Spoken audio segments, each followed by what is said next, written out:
요한복음 19장 28절에서 30절 읽겠습니다.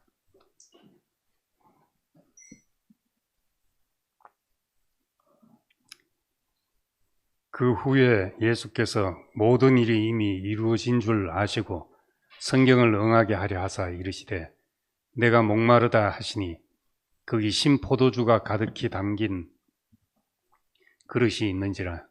사람들이 신포도주를 적신 해면을 우슬초에 메어 예수의 입에 대니 예수께서 신포도주를 받으신 후에 이르시되 다 이루었다 하시고 머리를 숙이니 영원히 떠나가시니라. 아멘. 예.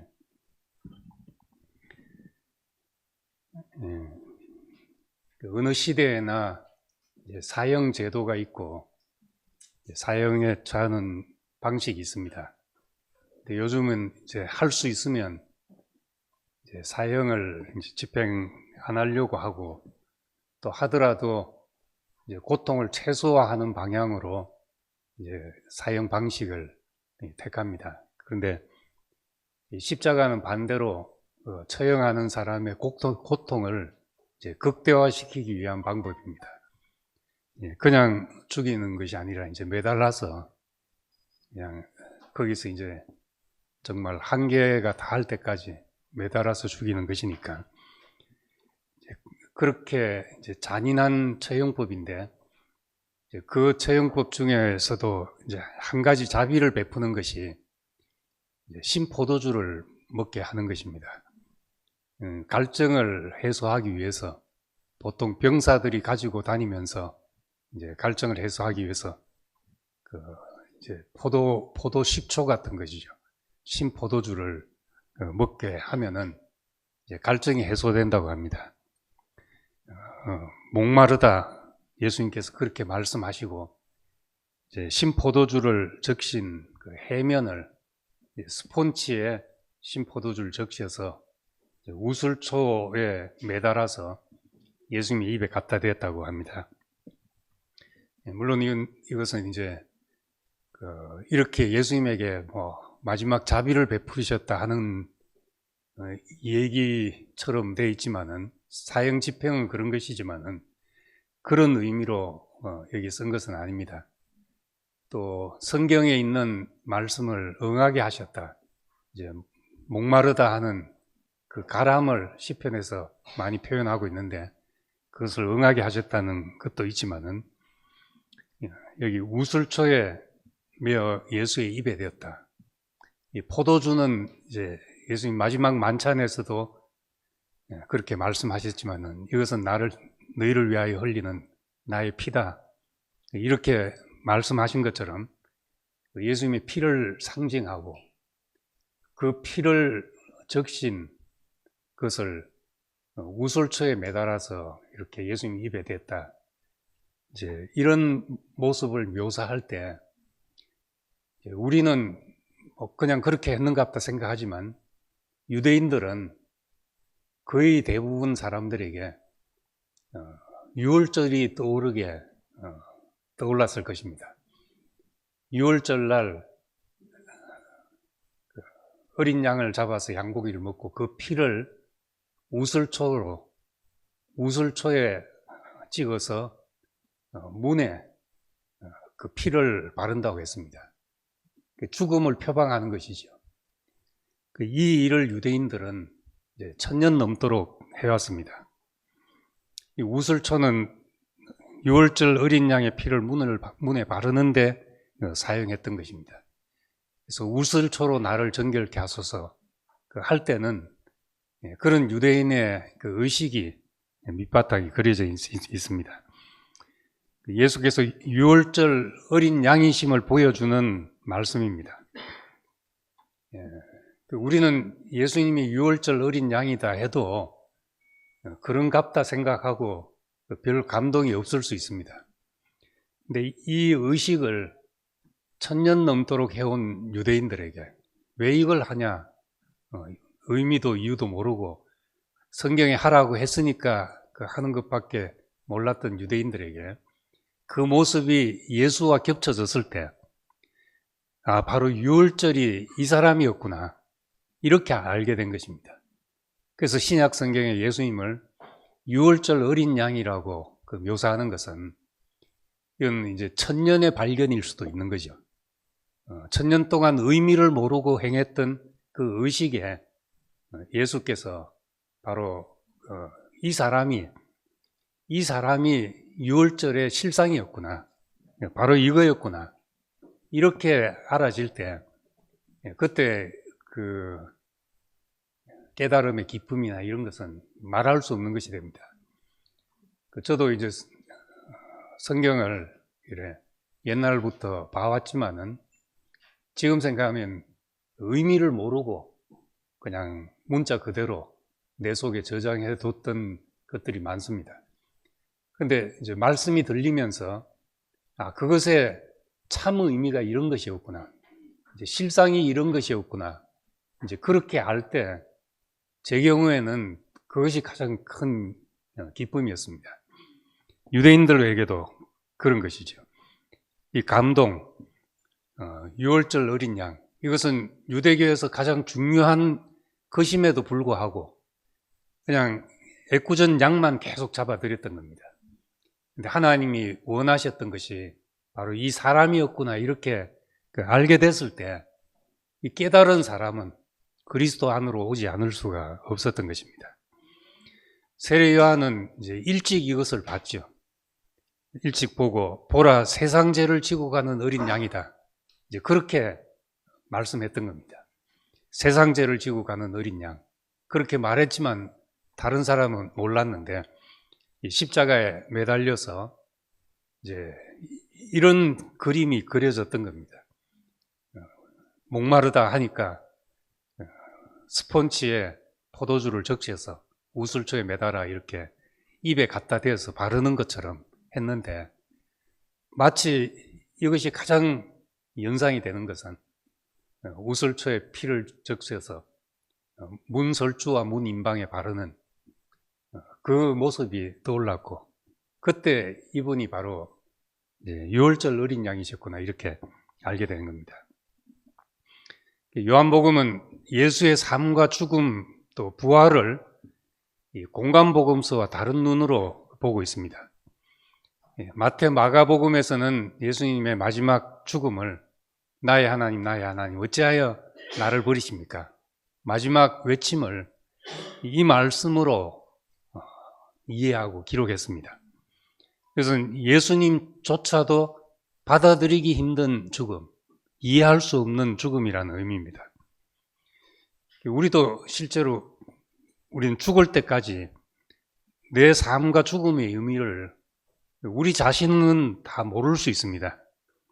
그 시점에서 봤다면은 왜 저 사람이 저렇게 죽어야 하나 이런 의문을 가질 수밖에 없었고 성경을 뒤져서 찾자면 나의 하나님 어찌하여 나를 버리십니까 하는 시편 22편의 말씀이 꼭 예수를 가리켜 말하는 것처럼 이렇게 들렸을 것입니다. 그런데 요한은 그 말을 기록하지 않고 다 이루었다 이렇게 말했습니다. 내가 할 일을 다 끝냈다는 말입니다. 나의 달려갈 길을 마쳤다. 이제 그런 말이죠. 이 말을 이제 잘못 해석하면은 다 끝났다. 이제 희망도 가능성도 아무것도 남지 않았다. 끝났다. 이렇게 생각할 수 있는데 이건 포기가 아니라 완성입니다. 성경을 볼 때 이제 내가 미리 답을 딱 정해 놓고 내 생각하는 바를 뒷받침하기 위해서 성경 구절을 끌어들이는 경우가 있습니다. 이제 그렇게 되면 이제 억지 해석이 되고 자의적인 해석, 맥락을 무시한 자의적인 해석이 되어버립니다. 그럼 원래 말하려 하는 것과는 아무 상관없는 이야기가 되어버리죠. 이 요한복음이 말하는 때는 십자가의 때입니다. 2장에서부터 때가 아직 이르지 않았다. 때가 몇 시다. 때를 많이 이야기합니다. 그리고 뒤로 갈수록 이제 때가 이르렀다.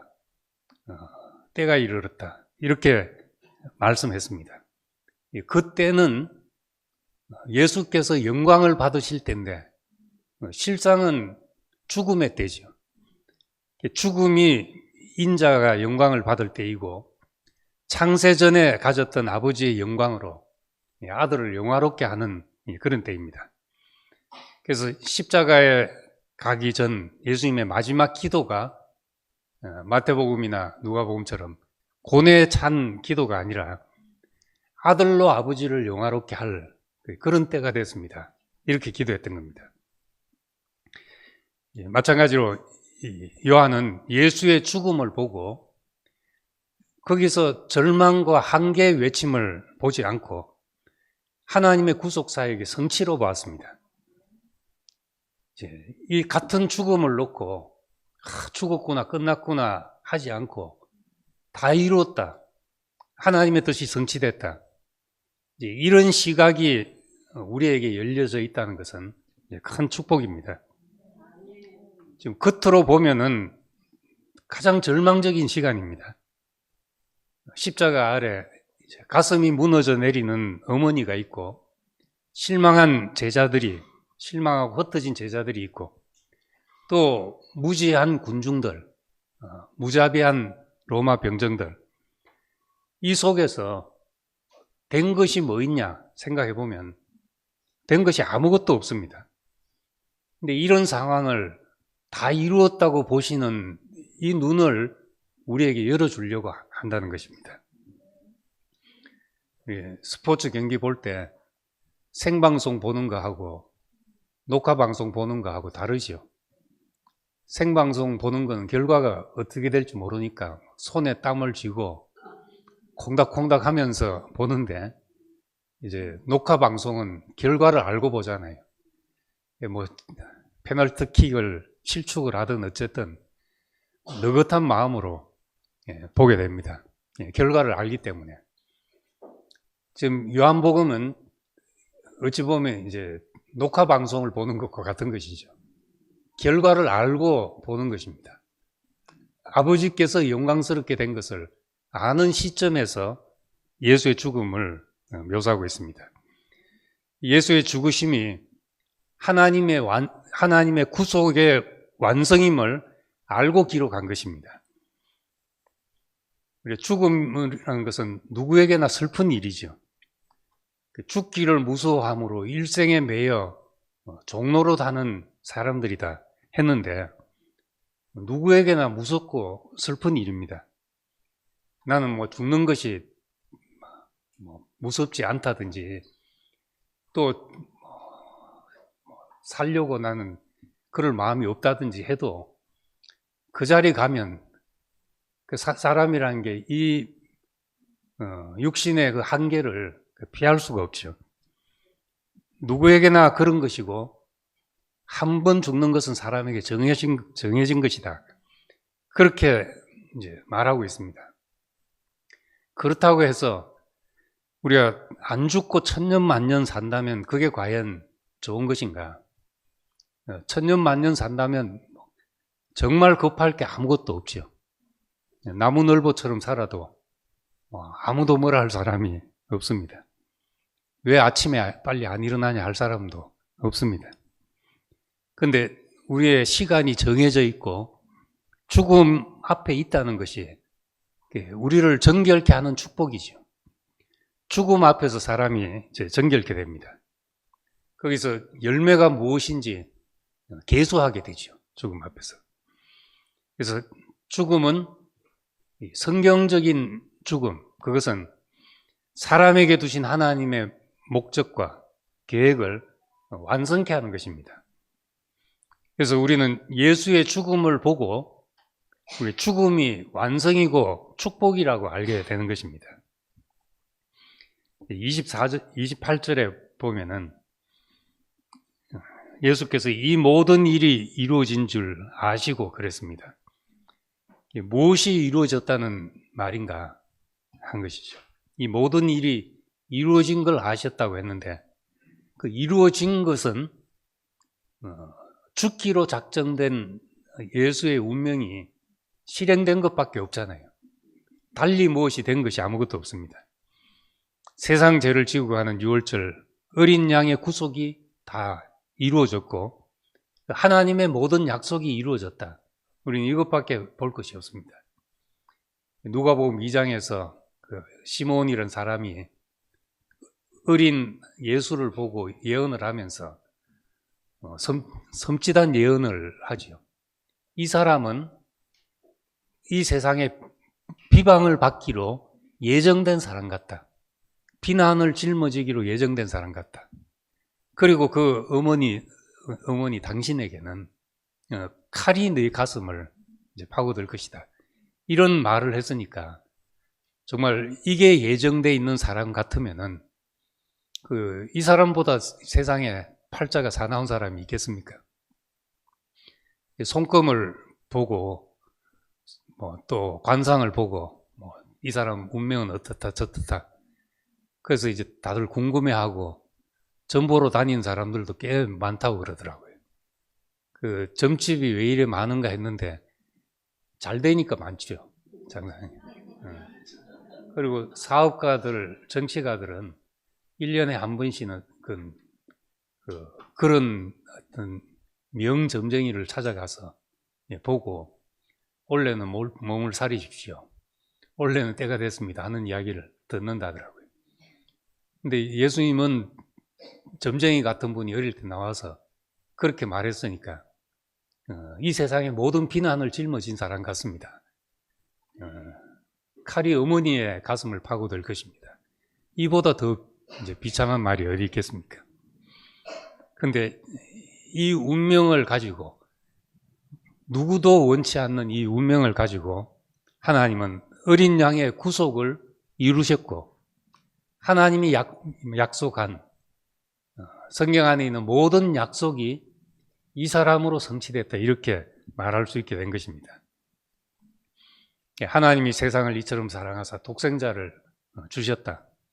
그를 믿는 자마다 멸망치 않고 영생을 얻게 하려 하심이라 했는데 정작 이 독생자는 그렇게 십자가에 달려서 하나님 어찌하여 나를 버리십니까 하는 어떤 시각에서 보면 그렇게 볼 수밖에 없는 사람이었습니다.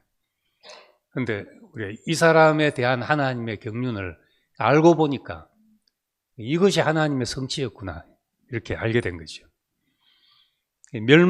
멸망치 않고 영생을 얻게 하려 하셨다는 것은 우리를 본래 모습으로 되돌린 것입니다. 그래서 요한복음은 이제 창세기 1장과 2장을 밑에 깔고 이 말씀을 전개해 가고 있습니다. 그래서 태초에 하나님이 천지를 창조하셨다. 이것과 같은 패턴으로 태초에 말씀이 계셨다 하셨고 사람을 지으실 때 그 코에 생기를 불어넣으셨다는데 숨을 내쉬면서 성령을 받으시라 이렇게 말했으니까 우린 이 세계에 이제 눈을 뜨게 하기 위해서 요한은 기록하고 있죠. 그래서 주기도문에 뜻이 하늘에서 이루어진 것 같이 땅에서도 이루어지리다 했는데 그 뜻이 하늘에서 이루어진 것이 뭔가? 하늘에서 무슨 일이 있었는가? 우린 아무도 모르잖아요. 하늘에서 뜻이 어떻게 이루어졌는지. 근데 성경에서 뜻이 이루어진 한 장면이 창세기 1장과 2장입니다.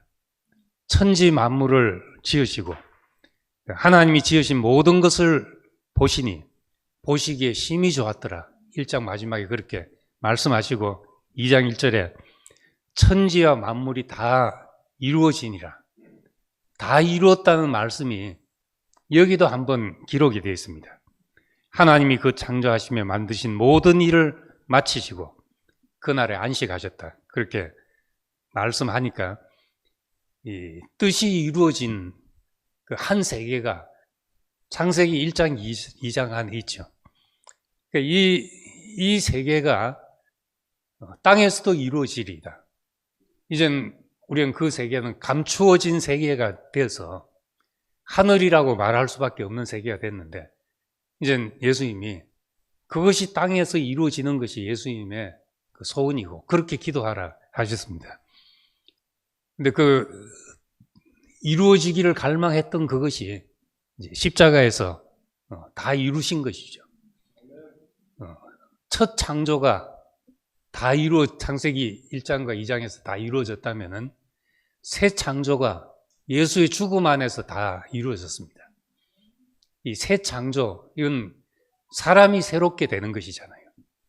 보라, 내가 만물을 새롭게 하노라 하는데 만물이 옛날이나 지금이나 달라진 게 있습니까? 사람이 새롭게 되니까 모든 것이 새로워지고, 사람이 어떤 사람이냐에 따라서 모든 만물의 용도가 달라지는 것입니다. 그러니까 우린 창세기 1장과 2장을 연결해서 이 말씀을 생각한다면은 하나님이 다 이루셨다 하시고 안식하신 것, 우리도 예수께서 다 이루신 것을 알 때 그때 우리는 이제 안식하게 됩니다. 아니면은 여전히 늘 뭘 해야 될 것 같고, 더 노력하고 더 수고하고 더 깨끗해져야 되고, 이 끝없이 그런 세계 속에 살게 됩니다. 다 이루었다 하는 말씀이 들릴 때 우리 수고가 그치게 되죠. 내가 도모하던 그것이 아니구나. 막 뭔가 하고 있는데 옆에서 이제 다 됐다 하는 겁니다. 그럼 이것이 아니었구나 하고 다 놓게 되죠. 하나님이 원하시는 것은 예수 안에서 다 이루어졌다는 겁니다. 예수께서 다 이루어졌다 하는 이 말씀은 우리에게 이제 자고 쉬라하는 말씀으로 들리게 됩니다. 이제는 자고 쉬라. 내가 잘난 사람인지 못난 사람인지, 하나님이 나를 잘 만드셨는지 못 만드셨는지는 용도에 따라서 판단이 됩니다. 사람이 누구 앞에 서냐에 따라서 용도가 달라지거든요. 어떤 데 가면 너 쓸모없다 이럴 수도 있는데, 똑같은 사람이 어떤 사람 앞에 가면은 너무 귀하다, 너가 있어야 된다, 이런 데도 있다는 겁니다. 그러니까 우리는 이제 아무 데나 가서 나를 들이밀고 내가 이런 사람이다 해봐야 거부당하기 십상이죠. 근데 모든 사람이 지으신 자 앞에 오면은 그 자리에서 우리 인생의 용도가 가장 온전해집니다. 만든 사람이 봐야 왜 그렇게 만들었는지 다 이유를 발견할 수 있게 되지 않겠어요? 그래서 하나님의 형상이라는 이 목적과 계획 안에서 사람을 볼 때 보기에 심히 좋다, 그렇게 봐집니다. 우리를 통해서 하나님의 말씀이 드러나고 하나님의 영광이 드러나는데 그 일에는 무엇도 쓰이지 않을 게 없다는 것을 알게 되죠. 내 잘난 것만 쓰이는 것이 아니라 못난 것도 쓰이고 약점도 쓰이고, 어떨 때는 그 사람들 앞에 자기 잘 못하는 걸 솔직히 드러내는 것만으로도 그 사람이 얼마나 참 편하고 아름답고 같이 있고 싶어진 사람이고 이런지 모릅니다. 그 잘난 것보다 못난 게 훨씬 나을 때도 있죠. 어떤 목적이냐 용도냐에 따라서 다 달라지는 겁니다. 하나님의 나타나심에는 이 죽음까지라도 보배롭게 쓰인다. 우리가 버렸던 모든 것이 다 값을 쳐줄 수 있다. 그런 자리를 만나게 되죠. 이 하나님의 영원한 목적과 계획 안에 있는 사람이 차별이 있을 수 없다는 겁니다. 그리스도 안에서 유대인이나 헬라인이나 종이나 자유자나 어떤 사람도 차별이 없다. 이것은 이제 하나님의 그 용도 안에서 우리가 누리는 축복입니다. 이렇게 볼 수 있는 눈이 사람에게 있으면 관계를 누리고 사는 데는 참 큰 복이죠. 우리 어떤 일을 하려고 만나면 이제 잘한다 못한다는 게 생길 수밖에 없잖아요. 잘하고 못하고 하는 평가가 생길 수밖에 없습니다. 그런데 우리가 하나님의 목적, 우리를 통해서 당신이 나타나시고자 하는 이제 그 일을 위해서 우리가 만나면은 잘한다 못한다 할 것이 없고 이 사람이 낫고 못하고 할 것이 없으니까 이 자리에서 이제 참 복된 관계가 시작되고 관계의 축복을 누리게 됩니다. 화평을, 복음의 결과는 우리가 화평을 누리는 것이죠. 그 복음이다. 예를 들어 죄 사함을 받았다든지 또 구속함을 받았고 회복이 됐고 다 좋은데 이제 그래서 어쨌다는 것이냐 우리가 물으면은 우리가 화평을 누릴 수 있는 사람이 된 것입니다. 이 안에 내가 잘나서 가졌던 모든 이제 구별하려는 마음들을 이 자리에서 다 이제 내려놓게 되고 우리가 여기서는 누구나 차별 없이 하나님 앞에 있구나 이 자리를 발견하게 되니까 화평하게 할 수밖에 없게 되죠. 그래서 고린도후서 5장 19절에 하나님이 그리스도 안에 계시사 세상을 자기와 화목하게 하시며 그들의 죄를 그들에게 돌려주시지 아니하시고 화목하게 하는 말씀을 우리에게 부탁하게 하셨다. 이 복음을 다시 말해서 화목하게 하는 말씀이라고. 하나님과 화평이 됐다 하는 것은 다른 사람하고도 화평이 된다는 겁니다. 음식 먹어서 이제 소화 잘 안 되는 음식이 있고 소화 잘 되는 음식이 있잖아요. 우리 몸에 들어가면 그냥 녹아서 스며들듯이 그렇게 되는 이제 음식도 있죠. 그렇게 소화되자면 음식도 좋아야 되고 우리 소화력도 좋아야 되는데 이제 음식은 하나님이 다 잘 만들어 놓으셨는데 소화력이 문제였던 겁니다. 하나님이 사람을 보시기에 심이 좋게 만들어 놓았는데 우리가 심이 좋다 해야지 받아들여지는데 그것이 안 됐던 것이죠. 예수님께서 그 모든 사람이 싫어하는 왜 이렇게 됐을까? 왜 하나님이 이렇게 버리십니까? 했던 그것을 이제 다 이루었다 하는 시각으로 보는 이제 이 눈이 우리에게도 열리면은 사람을 온전하게 생각할 수 있고 나도 하나님 앞에서 내가 쉼을 누릴 수 있는 하나님과 관계가 쉼이 되죠. 나를 뭔가 좀 뜰뜰하게 본다, 덜 못마땅하게 본다 이러면은 만나면 이상히 쉼이 없잖아요. 긴장하게 되고 뭘 좀 해서 보여야 되고. 근데 다 이루었다 이제 이런 분을 만나게 된다면은 그럼 그 안에서 우리가 쉼을 누리게 되고 거기서부터 우리 인생이 다시 시작이 되는 것입니다. 하나님이 창조하시고 다 이루신 세계, 예수님께서 재창조하시고 다 이루셨습니다. 새 생명 주시고 만물을 보라 내가 만물을 새롭게 하시느라 이렇게 하시는 세계로 왔습니다. 보라 만물을 새롭게 하느라 하셨으니까 우리도 이제 봐야지요.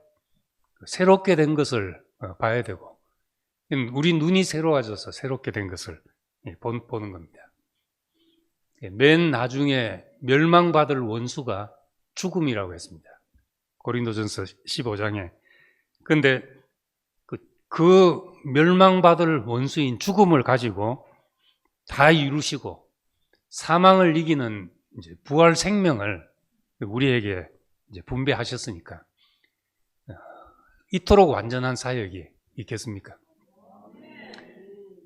쓰레기 처리 공장을 쓰레기를 처리해서 한쪽에서 이제 다이아몬드가 계속 생산이 된다. 그런 문제. 지금 탄소 배출량이 너무 많아가지고 탄소 줄이기를 하는데 어떤 사람이 나타나서 탄소를 다 모아서 압축하면 다이아몬드가 되잖아요. 그래서 다이아몬드를 그걸로 계속 만들어낸다.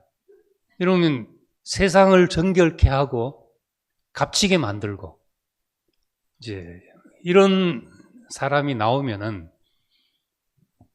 이 세상에 뭐 노벨 무슨 상을 줘도, 노벨상을 전부 다 줘도 아깝지 않은 사람이 되지 않겠어요?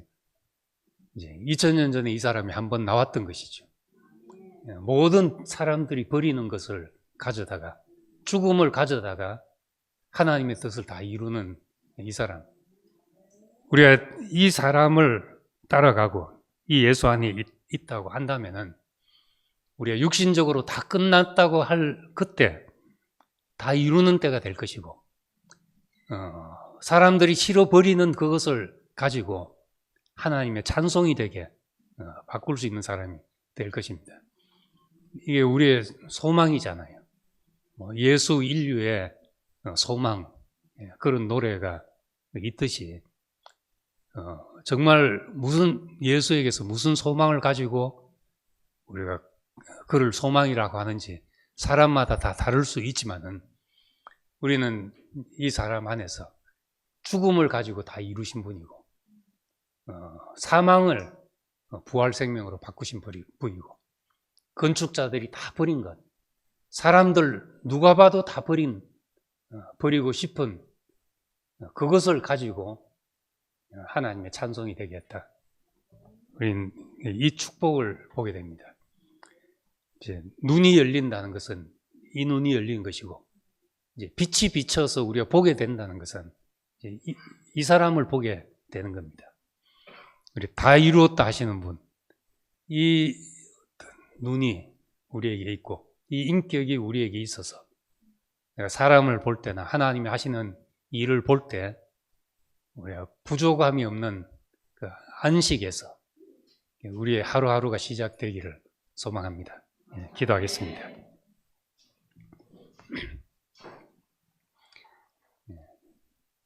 아버지 하나님, 참 우리 인생에 매일 또 힘든 것이 쌓여가고 불평이 쌓여가고 그 근심 걱정 많은 것들이 쌓여가지만 주께서 그 모든 것을 가져다가 세상 죄를 짊어지고 가는 어린 양이다 하신 것처럼 우리의 모든 근심과 염려와 짐을 가져다가 어린 양의 운명을 완성하셨고, 그 뜻이 무엇인지 모르고 천년을 해오던 그 유월절을 인격으로 완성하신 것을 보게 됩니다.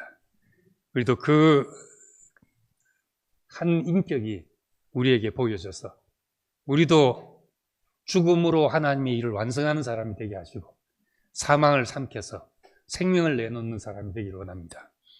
우리에게 허락하신 모든 것을 하나님의 찬송이 되게 바꾸는 그런 사람으로 우리를 축복하시고 부르신 것을 감사드리며 예수님 이름으로 기도드립니다. 아멘.